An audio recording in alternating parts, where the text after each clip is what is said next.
What if the thing holding you back isn't the sin itself, but the silence you've wrapped around it? Have you noticed that some falls come almost on schedule? They always find you at the same weak spot, in the same exhaustion, in the same emptiness. You try to resist. You promise it'll be different this time. You pray. You cry. But after a while, you're back there again. Fallen, ashamed, angry at yourself, thinking that old thought, God must be tired of me. But what if I told you he's not? Before we go any further, if this message is already speaking to you, subscribe to the channel and hit that like button. This video might just be the start of your turnaround. No one sees what's going on inside us. Only we know what it's like to live with something that keeps pulling us away from God, even when all we want is to be near Him. Have you ever felt that? The feeling of being two people at once, the one who wants to do what's right, and the one who keeps doing what's wrong. Paul, in the Bible, put it in brutally honest words. For I do not do the good I want, but the evil I do not want is what I keep on doing. Romans 7:19.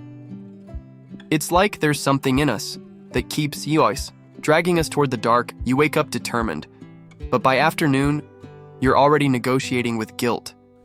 By the end of the day, you give up resisting and give in. And afterward comes the pain, the regret, the silence, that deep desire to disappear. How many times have you promised never again? How many times have you hidden your prayer behind a shame you can't even explain? How many times did you want to ask for help but couldn't even say the name of your struggle out loud? Because that's the thing about sin. It seduces you, then it accuses you. It calls you sweetly, then it throws stones. And in the middle of that cycle, you start to believe you're the problem, that you're too weak, too dirty, unforgivable. But let me tell you something. You are not your sin. You are not your repeated failure. You are loved. Still, even now. Under the weight of your mistake, there is a heart still beating for God. And that is a sign of life. It's proof that there is still hope. Do you know why you keep falling? Because you're fighting this war with the wrong weapon. You're trying to win with willpower, with effort, with discipline, and all of those break. You don't need more strength. You need more surrender. Stopping the fall doesn't begin with promises. It begins with presence. God's presence isn't a reward for those who win. It's the strength for those still fighting. You don't overcome sin by hiding from God. You overcome it by going to Him. With empty hands, with weak knees, with a heart in pieces. God is not offended by your struggle. He draws near to it. Draw near to God, and He will draw near to you. James 4:8. But here's what happens when you only show up after you get better. You never show up because you never feel good enough, and life becomes a hiding place. Where you hide from God, what He's already seen, where you pretend what He already knows, and it makes you tired, exhausted, alone. But listen, you can be honest with God.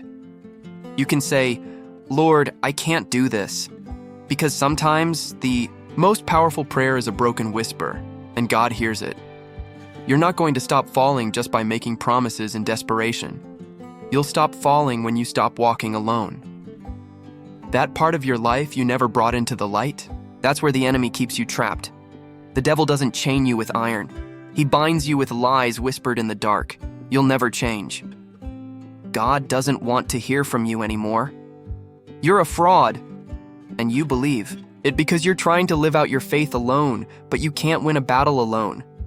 When it was meant to be fought in community. Confess your sins to one another and pray for one another that you may be healed. James 5:16. Some healing doesn't come just from prayer.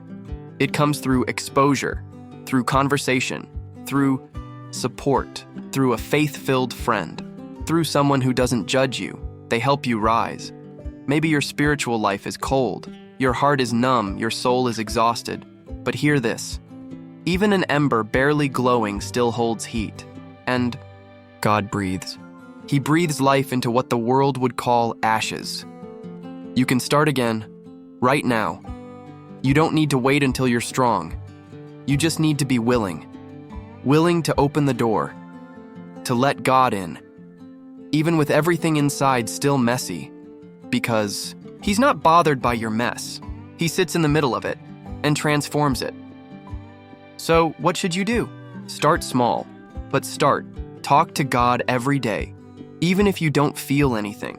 Read a verse, even if it feels empty. Reach out to someone you trust and say, I'm struggling. You don't need a speech. You need truth.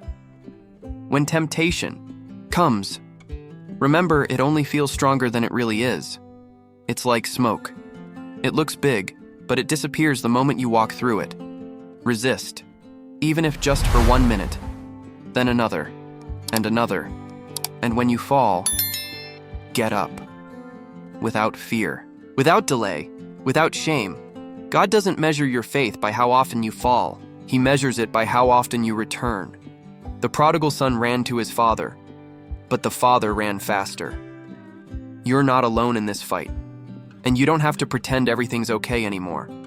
You don't have to keep living in fear of not being accepted by God because He already saw you, and still, He loves you. He doesn't love some ideal version of you. He loves you. Today, here, now, even fallen, even bruised, even silent. And if all you have today is a fragile desire to change, that's already the beginning. God turns small desires into great victories. Your story doesn't end at your last fall. It restarts at your next decision to rise. If this message spoke to you, leave a like and subscribe to the channel. Here, you. Don't walk alone. See you in the next video. And until then, stay strong. Even if it's just for today, because that alone is already a miracle.